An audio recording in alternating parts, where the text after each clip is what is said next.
Hey everybody, this is Ben. I just wanted to make another video. It's been a little while. I've been working on an internship at school and just a few other things. I've been keeping busy, but I haven't um, put up a video in a while. So I wanted to do that, and I wanted to go over my rendering engine that I made a good 8 months ago, right after DirectX. Really as a refresher for myself. I'm coming up on final project in school pretty soon, and I need to go over this really. So I figured while I was going through it, I would give everybody a tour of basically what I've come up with just from really out of nothing, just from my knowledge of DirectX so far. I think I did all right. So I started off by making a texture manager class, a singleton, so that anybody who needs to use the texture manager, add textures, render, or call render, that sort of thing called draw, can do so. And of course, I never want more than one instance of this class. It's just a working class. It doesn't really hold that much information. As you can see, it just has, some pointers to the window and the device swap chain, buffers, input layouts, the vectors of the actual 2D and 3D objects that you're loading. These slave objects we're going to go over later, but as you can see right now, I have the D3D master objects and then D2D objects. And then, of course, all the texture and pixel, vertex and pixel shaders are here. The compute shader would be here if I was still attempting to use it. I believe I went over this before. I tried to create a compute shader that would check every vert against every other vert and from one model to another to see if they're colliding. I really wanted to do it as sort of just a work to learn on how to use a compute shader because they're so undocumented, and you need, if you're going to try and make something or learn how to use something, you need to make something. And so that was the first thing that came to mind. So even if it would be insanely slow, it didn't really matter. It's just whether or not I could learn the syntax and get it to work. And I never actually did get it to work perfectly. But I've tackled compute shaders with other things since then, and I need to go back and try that. I think I should be able to get it now. That's pretty much it for the header here. It really doesn't hold all that much information, just reference information for later on. So here I'm messing around with my window, creating the window, device, swap chain right here, viewport, setting up my world view and projection matrices, descriptions, pixel shaders. I actually only have two input layouts, even though I have 3D objects with no texture coordinates, which is, we'll go over that in a second.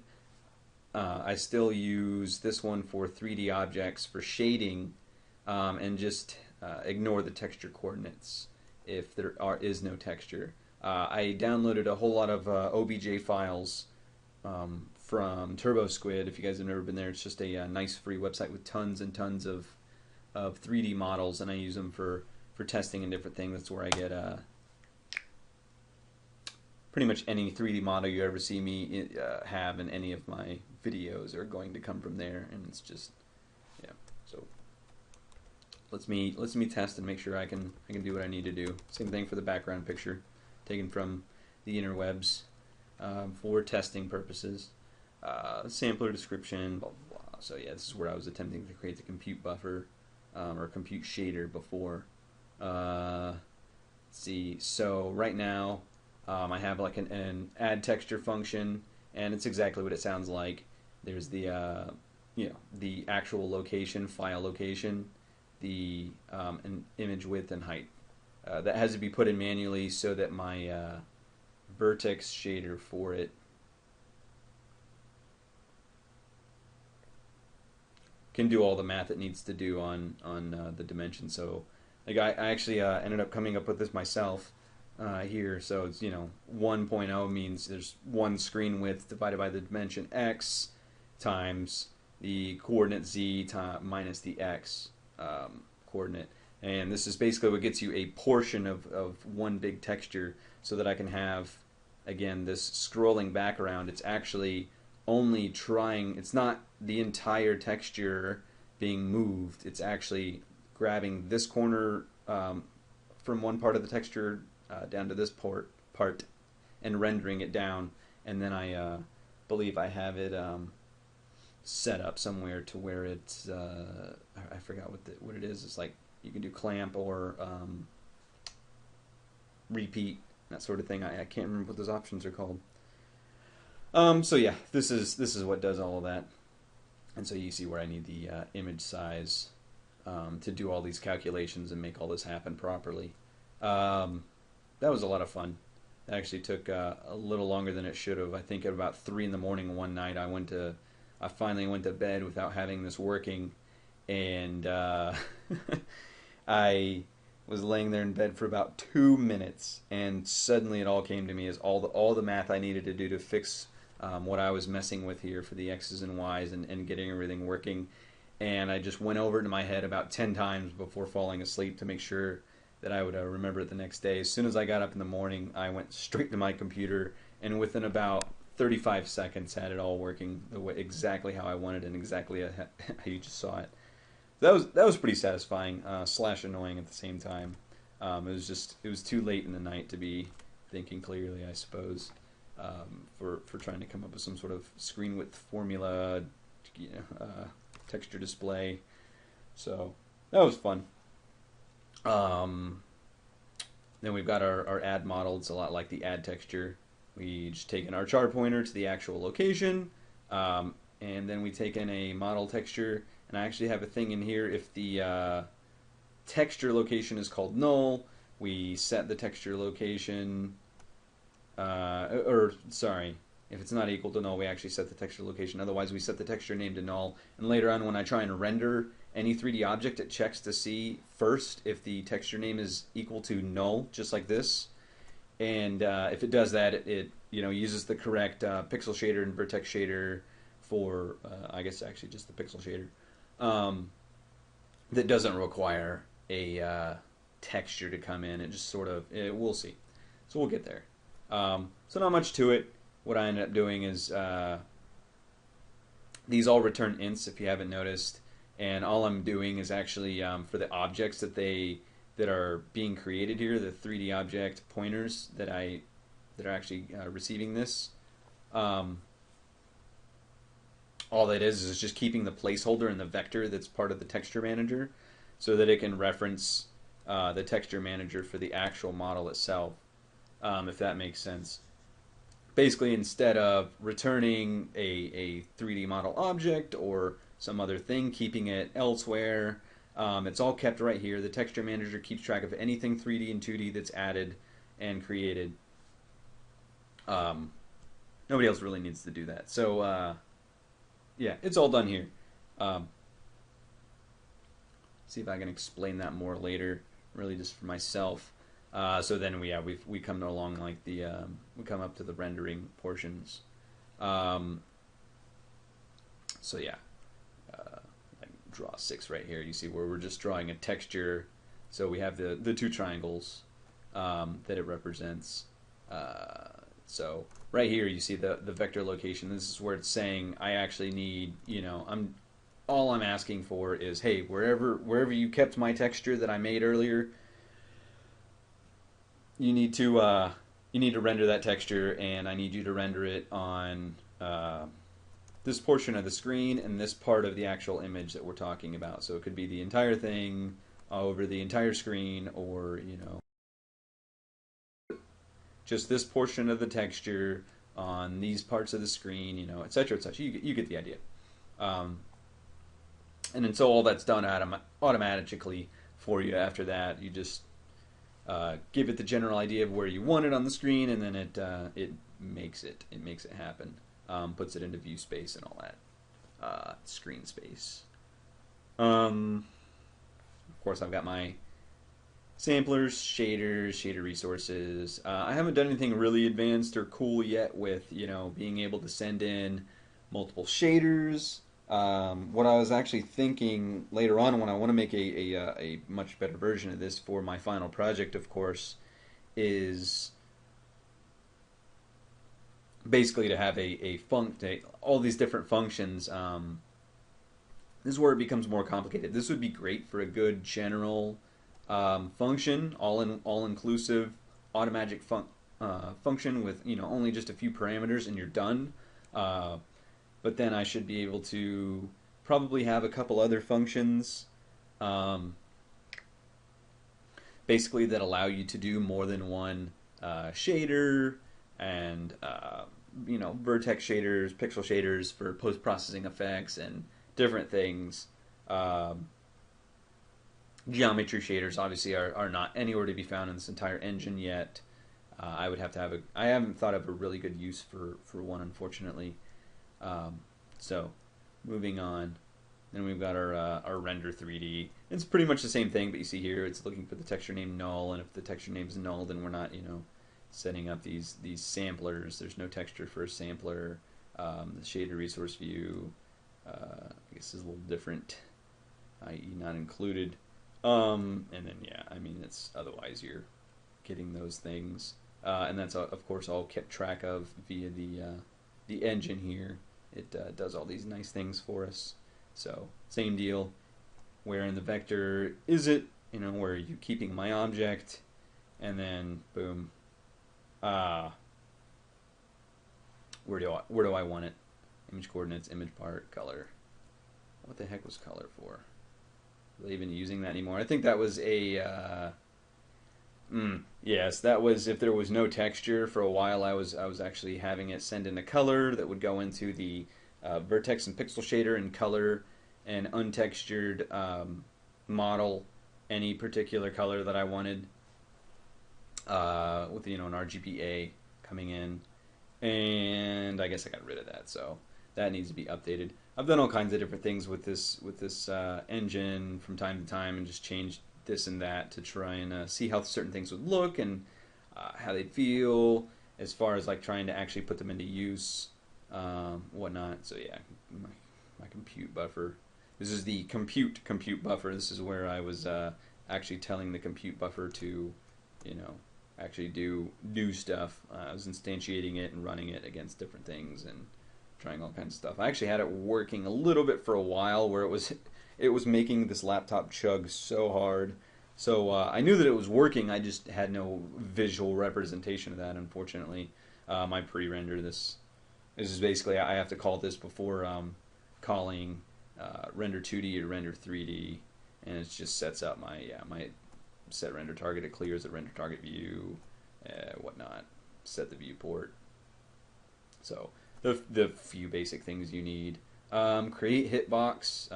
Shutdown's kind of self-explanatory. It's when we're exiting the program. Create hitbox was something I was messing with. I never did finish it, but basically what I wanted is to be able to take in a 3D object, or really just the reference to where that was being held, and then figure out the farthest left, farthest up, farthest right, and farthest down verts in the entire model to just automatically create a hitbox for that model, a 2D hitbox, obviously. I didn't have any closer and farther for depths for a three-dimensional hitbox, but I thought that would have been pretty interesting and convenient for just basically throwing in tons of different three-dimensional models, and instead of having to hard code values for the size, and then every time you change, if you want to increase or decrease the size of a model, you have to change it and blah blah blah, that it would just do it, and have nice 2D screen coordinates for you already done. So just having it closer and farther from the camera to increase and decrease its size, which is a little cheap, would still give you the proper hitbox that anything would need, and it would have nothing to do with three-dimensional space, because you wouldn't want it to. So for instance, if you're doing a shoot 'em up, which are sort of a top-down game, it's not truly 3D in the sense of movement, You only move up, down, left, and right. You don't move forward and backward. Anyway, it was just an idea. I never did. I got really close to finishing it, and then I think I hit my next class and was busy, and I just never came back. And then now that it's been 6 months, it'd be really hard to pick this up where I left it off. But I think I'm going to take a look at it. Let's see.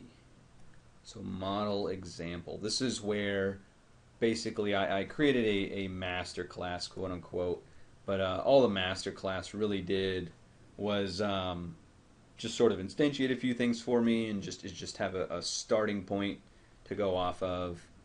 And then, it just calls like the very basic functions I need to. It calls the constructors and whatnot. It asks for input and all that for the real meat and potatoes of the program, which is, so like right here, this is where I'm saying, I get an instance of my texture manager. I want to add a model. Here's the file location that I have. Here's the texture location. And this is the spaceship you see in the window that keeps popping up when I run the program. It's all coming from here. Then I give it a general translation. I'm moving it 0.75, I guess, of the screen width to the left, and scaling it and blah blah, rotating it here, rotating it there. I think it's without any rotations. Actually, we can just look.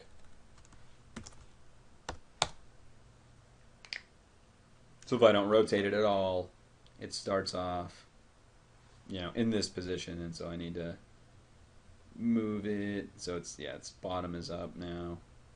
Now here we go. So obviously no reason to do all that. So yeah, couple of nice quick and easy rotations, and the Z then Y the next for whatever reason I did that, and boom. Of course I have some Xbox controller input. That's insanely easy though. Deconstructor. Oh yeah, this is part of creating a compute shader buffer. Let's see.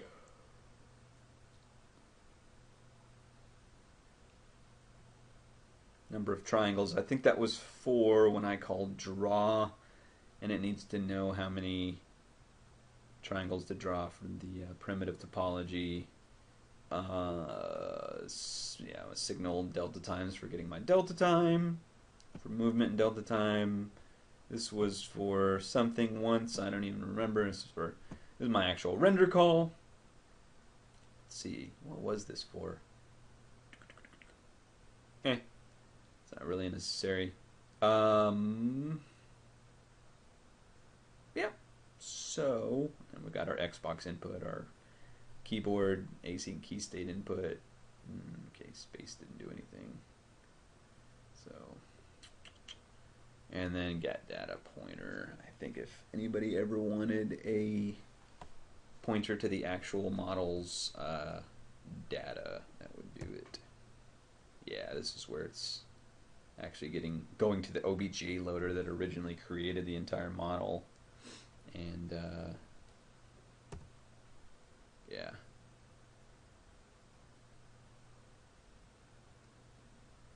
So there's that.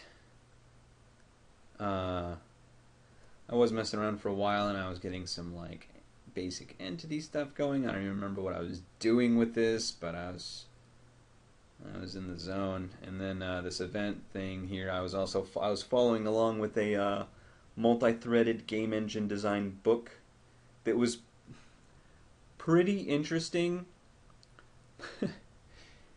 But I got to the second to last chapter, and then I skipped ahead real quick to just see, so it goes over just multi-threading in general, like a really, really nice recap for me for how multi-threaded works and where to use it and everything. I mean, I was, syntax-wise, obviously I knew the general idea of everything, but the syntax was definitely lost from my brain at the time. So it was a nice review, and it went over a really rudimentary project on doing using multi-threading to figure out prime numbers and blah blah blah. And it was really cool. And then it starts going through the very basics of a non-multi-threaded rendering engine. And so I followed along with that, and that was looking pretty good. Until I got a little confused. I was having a hard time basically with mouse input. Not so much input as tracking the mouse location, clicking and dragging, and all these things. So I started following along with that in here, and just ended up with a huge mess. But the very last chapter, he or she, I don't know who wrote the book, does not actually tell you where and how you should multi-thread your game engine and what portions would be good, what would be bad. At first I was thinking, oh, I can do all these draw calls and multi-threaded, but no, the device, even though it's free-threaded and you can constantly tell it to do stuff like that, you're constantly changing what is your pixel shader and vertex shader, and if these things are only changing via the context, one context that you have, so you can't do that. You cannot do that. I am actually unaware of whether or not you can have more than one context, so that context 1 can call draw and have all of these parameters set that it needs to have set, and context 2 can call draw and it can have all of where's my 2D render? Did I just miss it? Where did it go? Yeah. So, and I'm gonna have context 2 have all of these parameters set, and it can call its own draw, and they're both pointing to the same device and swap chain. And I don't know, that sounds pretty shady to me. I'd have to look into it. I forgot the device is actually for the creations, not for rendering itself, that I recall. That's pretty much it. I mean, I've got my pixel shaders. This is like a really basic one. OBJP shader. This should be for, this is for a 3D object. So we've got our surface normal here, our surface position, and then our original color, or color from our text coordinate, color from our text coord. So pretty simple. I think this is just a directional light. I'm pretty sure. So, yeah, pretty low amounts of code necessary for that. Almost none. I don't think anything special is going on in these vertex shaders other than my nice 2D stuff that I was so proud of. 2D pixel shader, insanely easy. I have it just throwing out any alpha if it's at 0.2 or below. So basically, if it's, you get it. You get the idea. Vertex shader, yeah. World view projection, matrix mults, pixel shader is one we just looked at. There's like there's a no texture pixel shader. Wow, pretty crazy. So it was really a lot of fun making this, and I'm really looking forward to final project. I don't know why, but I find this sort of programming very satisfying. It's right up there with my the mid project we did, where I got to basically spend a whole week just making a randomly generated dungeon, quote unquote, or floor layout. Every time you played the game, it was different. That came out really well, and I was really proud of that. And it was just some really good, really interesting, intricate code that I got to get into, and I didn't have to bounce around and do all sorts of weird things. I got to just mess with one really nice huge chunk of code and stay there instead of doing lots of little things. I don't like those as much, as opposed to this. I mean, this looks, I guess it's a little spread out when you look at it, looking at all of the files over here, but it's still its own one big thing. If you basically took out the master class and model example, where I was just doing the actual implementation or usage of everything else that I created, it's not as much. So we just have an OBJ loader, our texture manager,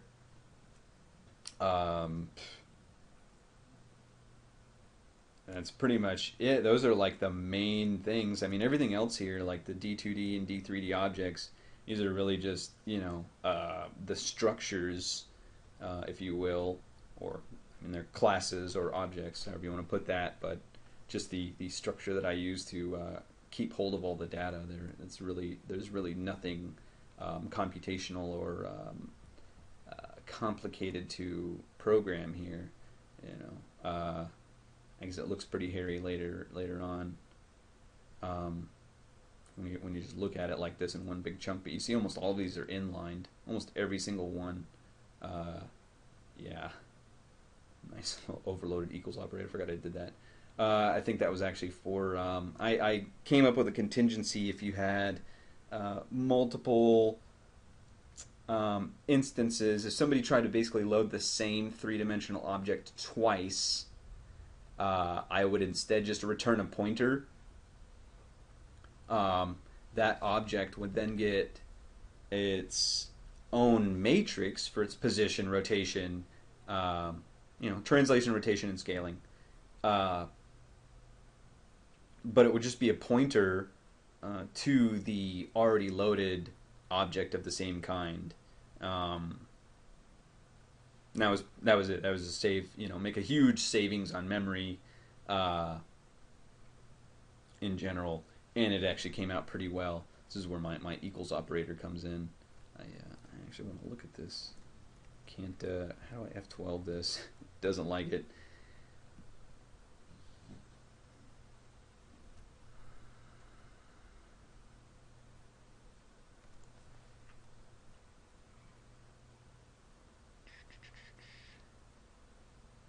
So yeah, the matrix, the texture location, yada yada yada.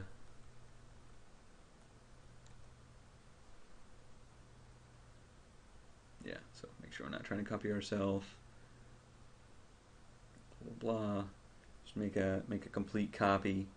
Yeah, we start off with a copy of the same matrix. That might be bad. I'll have to look into that. But what we're not doing is running the entire OBJ loader once again, which has the actual data. Where's my OBJ loader? So we're not running this again. It's going through the entire OBJ file and looking for and setting up. You get it. Setting up all of the verts and creating the entire model once again. We're not going to do that.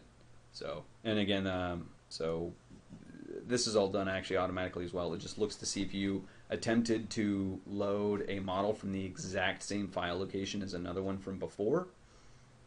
So very simple. I mean, it would be impossible for there to be two different models in the exact same file that I can think of.